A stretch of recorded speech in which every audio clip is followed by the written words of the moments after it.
श्रवण कुमार बहुत ही सरल स्वभाव का व्यक्ति था। माता पिता के लिए उसके मन में बहुत प्रेम एवं श्रद्धा थी। वो दिन रात अपने माता पिता की सेवा करता था। अपने माता पिता का बच्चों की तरह लालन पालन करता था। उसके माता पिता भी स्वयं को गौरवशाली महसूस करते थे और अपने पुत्र को दिन रात हजारों दुआएं देते थे। कई बार दोनों एक दूसरे से कहते कि हम कितने धन्य हैं कि हमें श्रवण जैसा मातृभक्त पुत्र मिला, जिसने स्वयं के बारे में ना सोचकर अपना पूरा जीवन वृद्ध नेत्रहीन माता पिता की सेवा में लगा दिया। इसकी जगह कोई अन्य होता तो विवाह के बाद केवल स्वयं का हित सोचता और बूढ़े नेत्रहीन माता पिता को कहीं छोड़ आता और खुशी से अपना जीवन व्यापन करता। जब ये बात श्रवण ने सुनी तो उसने माता पिता से कहा कि मैं कुछ भी भिन्न नहीं कर रहा हूँ, यह मेरा कर्तव्य है। जब मैं छोटा था तब आपने मुझे इससे भी ज्यादा अच्छा जीवन दिया और अब मुझे यह सौभाग्य प्राप्त हुआ है कि मैं आपकी सेवा करूं। आप दोनों जो भी इच्छा रखते हैं मुझसे कहे, मैं उन्हें अवश्य पूरा करूंगा। तब शांतनु और उसकी पत्नी कहते हैं, पुत्र श्रवण, हम दोनों की आयु बहुत हो चुकी है, अब जीवन का कोई भरोसा नहीं है, किसी भी समय हमारी आंखें बंद हो सकती है। ऐसे में हमारी एकमात्र इच्छा है, हम तीर्थ यात्रा करना चाहते हैं, क्या तुम हमारी यह इच्छा पूरी कर सकते हो?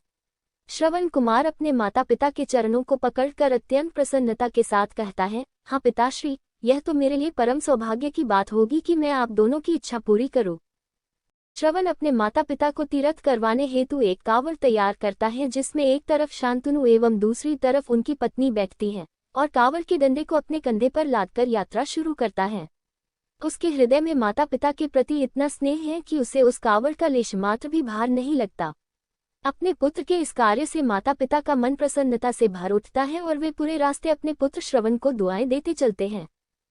तीर्थ करते समय जब वे तीनों अयोध्या नगरी पहुंचते हैं तब माता पिता श्रवण से कहते हैं कि उन्हें प्यास लगी है। श्रवण कांवड़ को जंगल में रखकर हाथ में पत्तों का पात्र बनाकर सरयू नदी से जल लेने जाता है। उसी समय उस वन में अयोध्या के राजा दशरथ आखेट पर निकले थे और उस घने वन में वह हिरण को शिकार बनाने के लिए उसके पीछा कर रहे थे। तभी उन्हें घने जंगल में झाड़ियों के पार सरयू नदी से पानी के हलचल की आवाज आती है।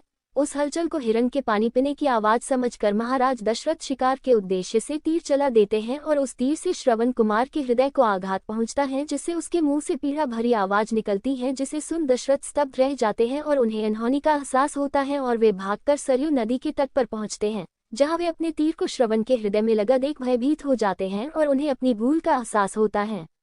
दशरथ श्रवण कुमार के समीप जाकर उससे क्षमा मांगते हैं। तब अंतिम सांस लेता श्रवण कुमार महाराज दशरथ को अपने वृद्ध नेत्रहीन माता पिता के बारे में बताता है और कहता है कि वे प्यासे हैं, उन्हें जाकर पानी पिला दो और उसके बाद उन्हें मेरे बारे में कहना। और इतना कहकर श्रवण कुमार मृत्यु को प्राप्त हो जाता है।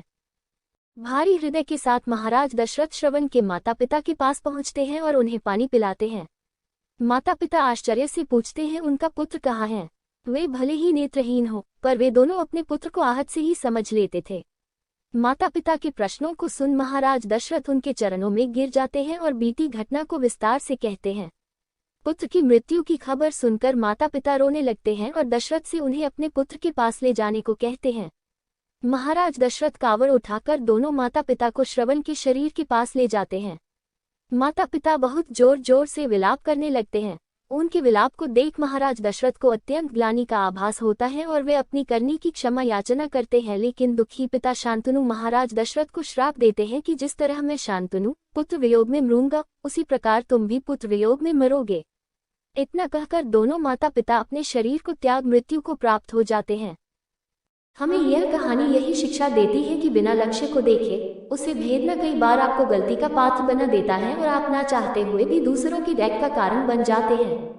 यह थी श्रवण कुमार की कहानी। अपनी माता पिता भक्ति के कारण ही श्रवण कुमार पुराणों में जीवित हैं।